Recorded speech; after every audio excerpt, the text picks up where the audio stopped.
Shalom and welcome to this week's edition of Seekers of Meaning, the podcast arm of Jewish Sacred Aging. I'm your host, Rabbi Richard Address, and we thank you very, very much for joining us today. Seekers of Meaning, as you know, hopes to explore issues related to the revolution in longevity that is impacting our families and community. Please check out our website at jewishsacredaging.com. And if you'd like to respond to us, comments, questions, just email me at rabbiaddress@jewishsacredaging.com. And we are very, very pleased to welcome as our sponsor the Rothkopf Elder Law Firm, which provides a full range of assistance to individuals and families in the area of elder law. Rothkopf Law Group can be reached at rothkopflaw.com. That's ROTHKOFF law.com. Or at 877-475-1101. And it is with a great deal of pleasure that we welcome all the way from the Netherlands today, Berit Lewis, the author of a very, very engaging new book, Aging Upwards. Berit, how are you? Welcome. Welcome to Seekers of Meaning. Nice to see you. Thank you so much for inviting me to join. I'm really thrilled to be here. Well, our pleasure. I hope things are well in the Netherlands today. Oh, yes, it's nice here. Are the tulips in bloom? Is this still tulip season? They're pretty much over now, but now we're moving on to the next. No, there are always flowers here. I know. It's the couple of times I've been to Amsterdam, I remember driving in from the airport once and just fields and fields of beautiful tulips. It's just amazing. It's the best time right now. So Aging Upwards, this brand new book, it's published in hardback. It's published out of England, right? But you told me, thank you very much. And it's also available in the United States, correct? That's correct. I imagine yes. the usual bookstores, Amazon, etc., etc. Amazon, Barnes and Noble. Yeah, you can get it. Yeah. All the usual suspects. Great. Yes. Great. So let me get right to the point. It's a very interesting title. What does it mean to age upwards? Because you do write that each of us, quote, has the responsibility to take responsibility for our own life and aging, unquote. So what does that have to do with aging upwards? Does that mean I have to stand up as I age? Well, it's more like a mental aging upwards, because it came out of me studying aging. And I realized that most research that's done into aging and most books you can buy on the subject is really about avoiding aging. It's this narrative that we have in society that says that aging is a bad thing. And, we tend to see our lives like this. So when you hit the middle of the life, you're like at the bottom and it's all downhill from then onwards. But my message is really that it's not like that. First off, when you ask people when are they the most happy, it's actually when they're 80. So the curve is actually the opposite of the narrative.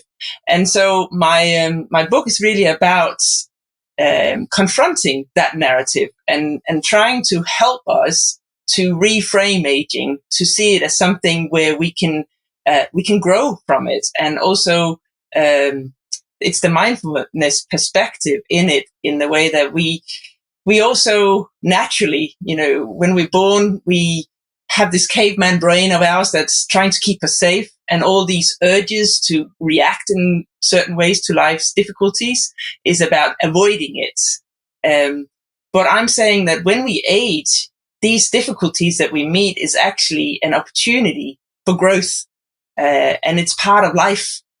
So aging upwards is about meeting life, and it can be age-related or it can not be, but life's challenges with a mindful approach that helps us be more curious about it and accepting it and meeting it with self-compassion. And then that way it can be a source of enrichment of our lives. You write that and remind people that, and this may be especially important for Americans, where we want an answer to everything right away, that one size of aging doesn't fit all. That talk to me about because this is something that we talk about a lot in Jewish Sacred Aging when we do some workshops and programs, that every individual, every family is unique. Everybody, quote, ages differently, correct?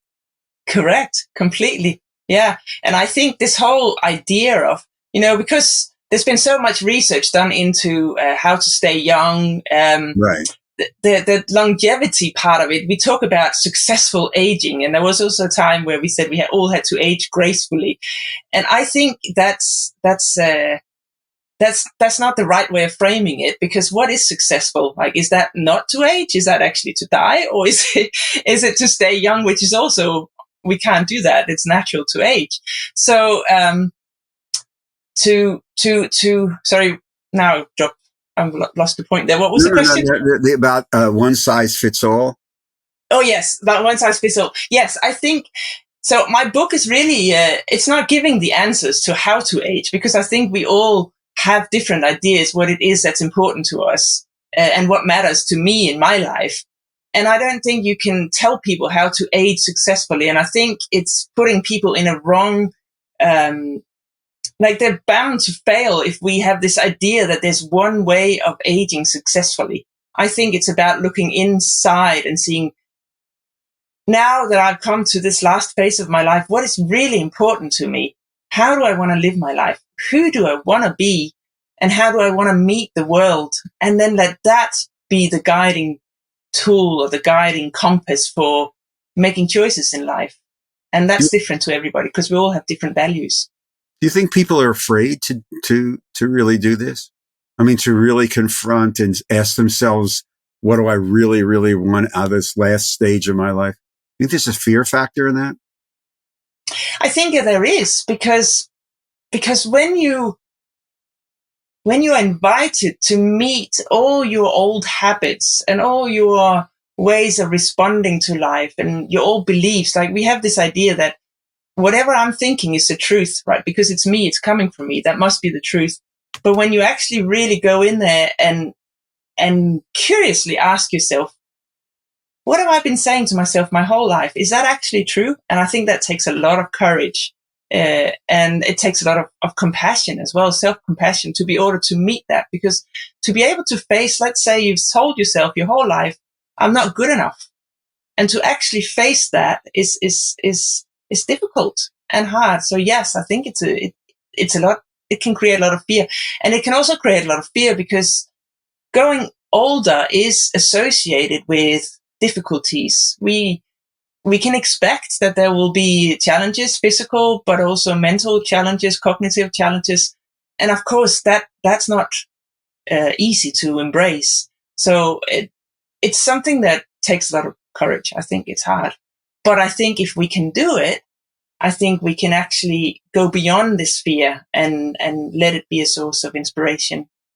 You have this wonderful Rumi quote, which I want to make sure that I get right. Mm-hmm. It says, "Yesterday I was clever, so I wanted to change the world. Today I am wise, so I am changing myself." Yeah. It's a beautiful quote. I mean, it's a beautiful quote, but it really does tie into what you were just talking about, the changing of oneself. That, correct me if I'm wrong, as I read through the book, the tool that unlocks this is mindfulness meditation. Is this correct? Yeah, it's correct in the way that you can be mindful without meditating. Right. But I think meditation definitely helps a lot, because it is allowing yourself to take that break and step back and saying, right now, I'm not doing anything else but looking inwards and exploring how I work on the inside and how I am interacting with the world. So there's a lot of written about mindfulness. It's a buzzword. It's been around for a long time and everybody uses it. So there's also a lot of myths and misconceptions about it. But for me, it's awareness. It is, and for me, it's not a religious thing either. It's a secular thing where you basically step back and you start to ask yourselves or notice how am I reacting to all these things in life. So I'm meeting challenges. How's my brain framing this? How's my brain meeting it? And how is it reacting to it? What is it wanting me to do? Does it want me to run away, or does it want me to fight it? And then step back saying, okay, so this is my caveman brain, the brain that I'm born with, that's making me do all these things. But is that really who I want to be? Is that how I want to interact with the world? And this awareness gives me the freedom to respond to life in a different way, and maybe also the curiosity to reframe it and look at it from a different perspective. Because I think, of course, we can't sit on a meditation cushion and change the world, but we can sit on a cushion and explore, how am I wired? How am I created? And then say, okay, maybe this evolutionary way of responding to stress is not the way that I want to react. And then I can override it. But just taking those extra seconds and say, okay, what else can I do? How else can I respond? Because our brain is wired for survival and not for thriving. Say that again. Our brain is no. Just because I don't want to let that pass by. Say that again. Our brains are wired for survival, not for thriving. Yeah. And a typical example of that is, we all want to eat fatty food. We all want to eat sugar stuff because, that's our brain telling us that's good for us. And that's because that makes us, if we were still cavemen living on the savannah, that would be good for us and that would be good for our survival. But it's not necessarily the thing that's going to help us thrive. And often things like, let's say, loneliness, which it can be a big thing when you are older. Right. Our brain will tell us to say, okay, it's safer to stay at home because you're not risking yourself getting out there, being embarrassed or being rejected and so forth. So your brain will tell you that it's safer to stay at home. That's all about survival. But you can ask yourself, is this actually good for me, for my well-being, my mental well-being? And in most cases, it's not. So you can step back and notice this way of being urged to do one thing and then ask, could I do it in a different way that's actually better for me? And you actually include, the mindfulness is a big part of this book. And yes. So when we get this, you will see there at the end of each section, there are little questions, but at the end, like in an appendix, there those little, you'll have to tell me because I'm technologically challenged because my grandchildren are not here. Those little thingy that you scan. QR codes, like these little things. QR code, the QR code. Yes. For the life of me.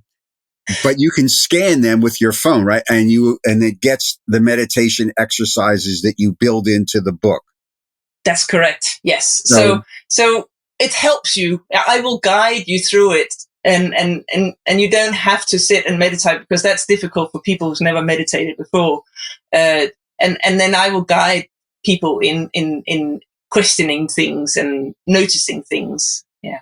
And it's important for people who may say, well, I've heard about this, but I'd like to try it. It's not like something, I think you have a section in the book that says if you're meditating and your mind begins to wander, that means you haven't flunked meditation. That means this is what the brain does. So just roll with it, right? Right? Yes. Because again, back to this thing about keeping us safe.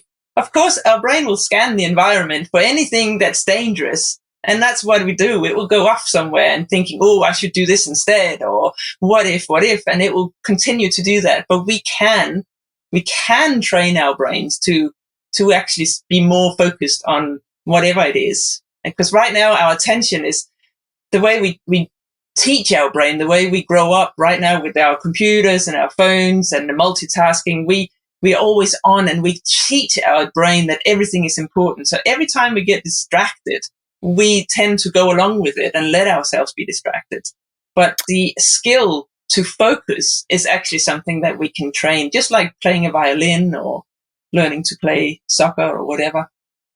So we're speaking with Berit Lewis, the author of this brand new book, Aging Upwards, available at all the usual outlets. We'll be back with Berit because I want to do some vocabulary checking with you because you have some interesting mnemonics in this book to guide us. We'll be back with Berit right after this message from our sponsors, Rothkopf Law. We are health care advocates to help navigate the issues associated with the aging process, to access benefits that are available for those individuals. Rothkopf Law Offices helped us with my mother's home. We didn't know that we had to put it in my mother's name in order to save the home. Everything that he said is true. I mean, we've had so many questions, and it didn't matter when I call, everybody is always there. In one word, it's been incredible. And the expectations going in, because we didn't know what we were going to be involved with, the situation, how we were going to deal with any of these items. The expertise, the service, and implementation of the plan has been totally critical to the success that we've experienced. A group who understands how important the care is paramount. I would highly recommend that anyone look at their website, review the information, look at their client experiences. We've been very satisfied with everything from start to finish. We're back with Berit Lewis, the author of Aging Upwards. Berit, in the book, what's embrace? What is embrace? You talk about this. It's the opposite of running away. It's the opposite of this narrative in our society about aging being something to avoid, something that's bad, and actually go in and say, what is good in this moment? What is good in my life right now? And it's about, so I'm using embrace as a helpful acronym for helping us. So there is sort of the basal mindfulness skills, which is in the loop, the E at the beginning and the E at the end. But then in the middle, I have the M, which is the mindset. So this ability to change our focus and our way of looking at things, our perspective. And then the BR is for broadening out. And this is about our ability to shift our focus. So if something happens to us when we are older, let's see our knees are not working as they used to. And what we can do and what people tend to do is focus a lot on this particular thing that's creating suffering in life. And we can get so hooked up in that one thing. But if we are able to broaden out our perspective, we can also say, what else is here right now? Yes, so my knee is bugging me, but what else is here? So maybe right now I still have sunshine. Right now I have my grandchildren around me. Right now I have sunshine. I have warmth. I have a roof. And in the moment, feeling that's pleasurable. And then that way it's sort of, I often give the image of saying, imagine you have a little coffee cup and you put a teaspoon of salt in it. It really ruins the taste. And all you can taste is the salt. But if you are able to have sort of a big soup container that you have in the industrial kitchens and you drop some salt in there, you can still taste the salt, but it's diluted and it doesn't take over. So the broadening out is an ability to sort of see, okay, there is one thing that's not good in this moment, but there are so many else things happening in my life. So, and then sorry, yeah? No, go ahead, finish.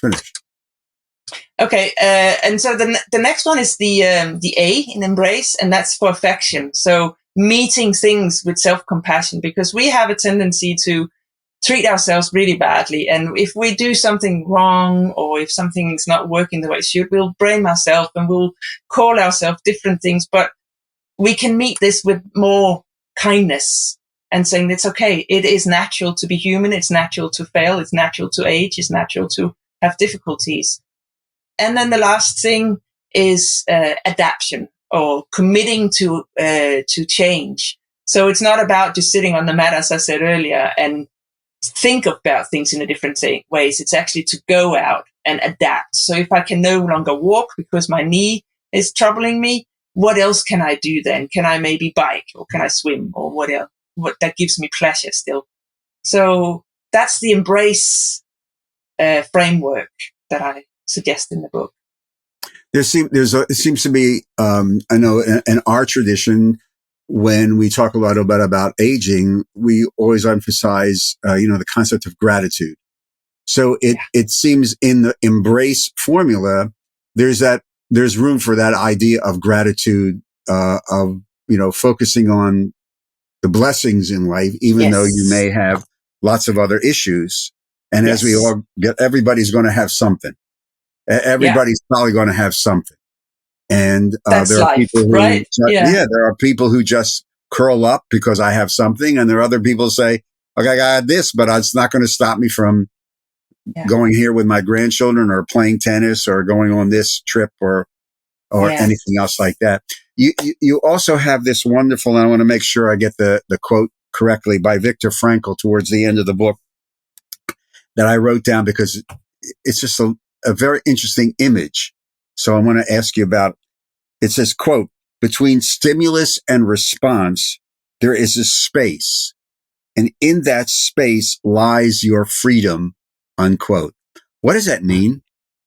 It is really that pause. It's that whenever we experience difficulties, our body and our minds will just react to keep us safe instantly.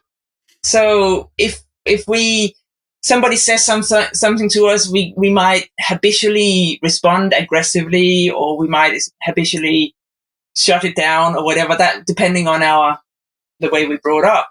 But if we are able to take that little pause in the middle and say, okay, I'm noticing that right now I am being affected by whatever is happening, whatever somebody said to me, and I'm noticing that I want to be aggressive towards this person.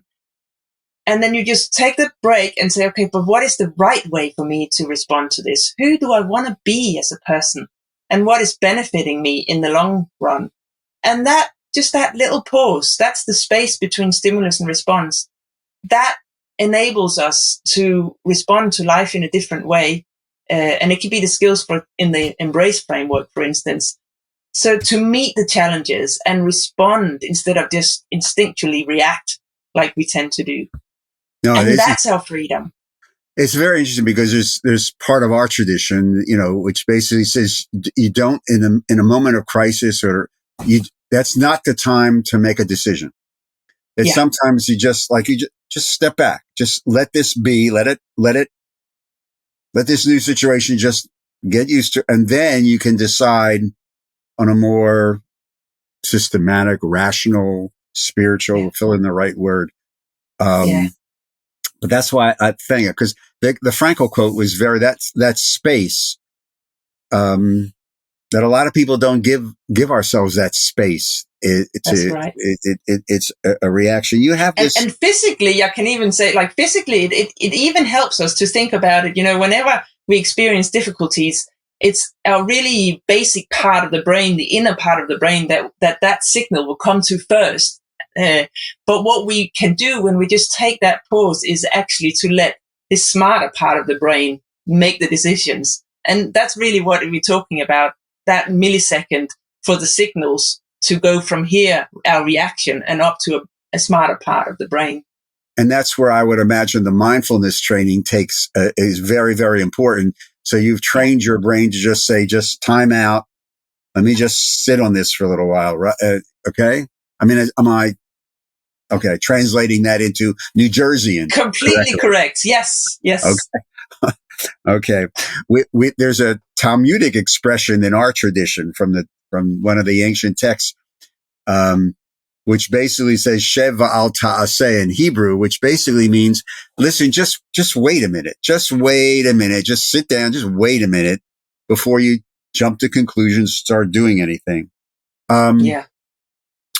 You have this, towards the end of the book, ants to pets, ANTS to PETS. So could you just walk us through that so people may not understand that they're not collecting ants and turning them into the house pets? What was it? What do these acronyms mean? Yeah, so ANTS is automatic negative thoughts. And they are the thoughts that we've been telling ourselves our whole lives. So it can be thoughts like, I'm not good enough, or I'm a bad parent, or I'm bad at math, or the world is a difficult place, or people are out to get me. All these habits that we tend to have picked up along the way, and we take them for granted because we think they're truth. But they might not be. They might be, but they might not be. And so, when we practice mindfulness, we can start to notice them and say, okay, I I'm listening, I hear that voice in my head again saying I'm not good enough. That's not going to let me live the life I want to live if I keep hearing that voice. So what can I replace it with? And then you can replace it with pets. And that's positive, enhancing thoughts. So again, this is an individual exercise. We each one has to find our own, but it could be something like, it's okay to fail, or it's only human to make mistakes. Something that helps us encourage and meet difficulties with kindness and compassion to ourselves. Do you think we learned some of this starting when we were children? These reactions? Oh yeah, for sure. I think we learn them from day one in everything we see, how our parents are and everybody around us. And I think the world we're living today, where it's all about achievement and it's about status, earning more, these innate forces in us are really socially enforced, because we're constantly telling our children and ourselves to be better than everybody else. So that's kind of an aggressive way of putting it, but we could maybe start to notice, how are we all alike as human beings, instead of how am I different from human beings, from the others? And that's the compassionate way. And I think we have these compassion and aggression within us, and it's up to us which one we cultivate and which one we nurture. Yeah, I'm. The more we do this in our work, and you're alluding to this, the more I find the impact of, family of origin messages that, were those messages that were put into us when we were children. They're still 70, 80, 90. Those messages are still there, and we just, I guess, what you're saying is part of the aging upwards is learning how to understand them, put them in their proper perspective, and put them in a context of, I'm not 12 anymore. Yeah. Yes. Might be these patterns help us when we're young and we're in the middle of our career and we want to achieve something, then it's good. But maybe when we're down the line, maybe they're not so beneficial anymore. So it's about stepping back and saying, what's good for me now? Yeah. Some of them were not so good when we were 12. That's true. You have in the book this formula for successful aging. I want to make sure I get it right. Notice it, note it, know it, let it go. Notice it, know it, note it, Note-E, note it, know it, Know it, and then let it go. Real quickly, what does that mean? It's about noticing how I'm reacting in life. So it's about, I'm noticing, for instance, so I could say, I notice thirst. I note, that's when I label it as thirst, and I know it. So that's when you sort of start to realize that that's how it feels like to feel thirst. If we're looking back at those patterns we just talked about, it would be to start noticing that thought in my head, note it, there's an ant, know it, that thought is driving me, and then let it go. So don't let that thought be the one that controls your life. That was real short. It's a really difficult one to. No. And the letting it go, this comes up all the time in a lot of the workshops we do. It's the challenge when we get to a certain age, when we look back, of saying, I got to let go of a lot of this stuff that's holding me back. In order to really live my life, I just got to let go. But it's very difficult, isn't it? It's very difficult. It's very, very, and it's about accepting the things that you cannot change. It's really that old saying about knowing the difference between what you can change and what you can't say. I think it's what's it called? The serenity prayer. I can't quite remember how it goes. Prayer. Right. The serenity prayer. And it is about that. And then all the things that you cannot change anyway, it's about letting go of those and say, okay, that's just who I am right now. I cannot do the things I used to do, or I'm experiencing difficulties and I cannot change it. So how can I best deal with this life that I'm living right now? Which leads me to ask you, you use the term self-compassion. I think in the book you use the word self-affection. Um, how important, walk us through that, because I think I've encountered people, and I'll plead part of this guilty to myself. When you talk about, well, you have to really, practice self-compassion on yourself. No, I can't do that. After all, it's egotistical. How really unpack that idea of what you're talking about as we get older, is self-compassion, self-affection. What do you mean?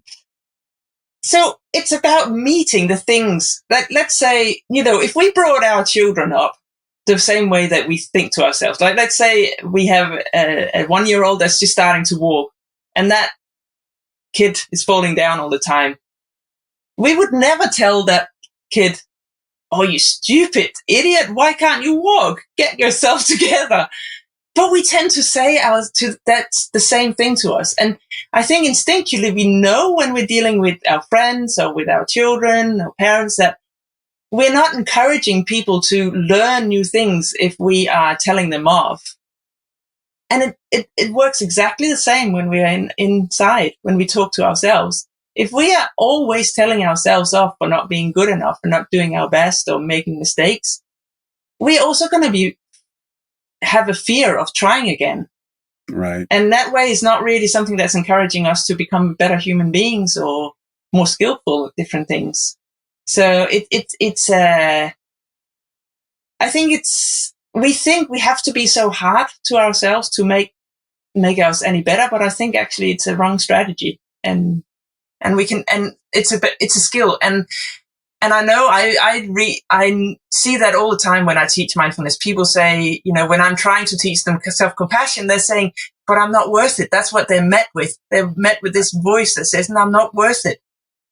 But we all are. We're all worth it. It's just, again, that really aggressive society that we bring our children up in and that we internalize, that we're meeting inside. But we can choose differently. It's sometimes difficult to accept my own uniqueness, and that each one of us is a unique person with a unique creation. Yeah. I guess, as you're alluding to, that society wants to sort of like massage everything in one big whatever, as opposed to the celebrating the uniqueness of everybody, which is a challenge. And it's not the same as saying that you're egoistic and saying that you're better than others. You're just saying that you are good the way you are, and there are things you're good at, and there are things that you're not so good at, and that's okay. At the end of the book, at the epilogue, you have this image that I wrote down that I wanted to ask you about before we run out of time, and that's the garden image. And was it your way of sort of like symbolizing life itself? Because in our tradition, we have references to one plants the seeds so that the following generations can eat the fruit of what we planted. But is this part of what you mean by aging upwards and your definition of successful aging? That we're each, in essence, planting our own garden for the next generation? Yeah. Well, I don't know about the next generation. Maybe, because I hope so, because we're being good role models to the people after us. But it's also our capacity to shape and form our own gardens, our own lives, how we want to be, how we want to contribute, and how the things that are inherent in us, we can still, to some degree, shape them. So we can't control our thoughts and emotions and the things happening to us, but we can always control how we respond to them. And I think that's there are some strong forces at play, but we can do our part to make it fit so that we're creating a good world. Berit Lewis, the author of Aging Upwards, available at all the usual outlets where books are obtained, including Barnes & Noble bookstores, Amazon, etc. Berit, thank you very, very much for joining us. Wish you continued success with the book and health. Really appreciate it. Thank you very much. And we want to thank also Rothkopf Law, our sponsor for these series of podcasts right now. Again, you can You can contact the Rothkopf Law Group at rothkopflaw.com or their 800 number, 877-475-1101. I want to thank you very, very much for joining us on today's edition of Seekers of Meaning, the podcast and TV arm of Jewish Sacred Aging. If you would like to become a sponsor of some of our podcasts, please just email me at rabbiaddress@jewishsacredaging.com. If you'd like to make a tax-free donation to help us continue this work, please go to the website, jewishsacredaging.com, and scroll down to the conveniently located donate button. Just follow the prompts, real easy. We thank you for those who've already done that. Again, our website, jewishsacredaging.com. And if you'd like to contact me, rabbiaddress@jewishsacredaging.com. The Seekers of Meaning podcasts and TV shows are produced at the Broadcast Center of Lubetkin Media in Cherry Hill, New Jersey. And a big shout out to our producer, Steve Lubetkin. I'm your host, Rabbi Richard Address, and I look forward to greeting you again on our next Seekers of Meaning podcast and TV. In the meantime, please stay safe, everyone. Stay healthy and be kind to one another. Shalom.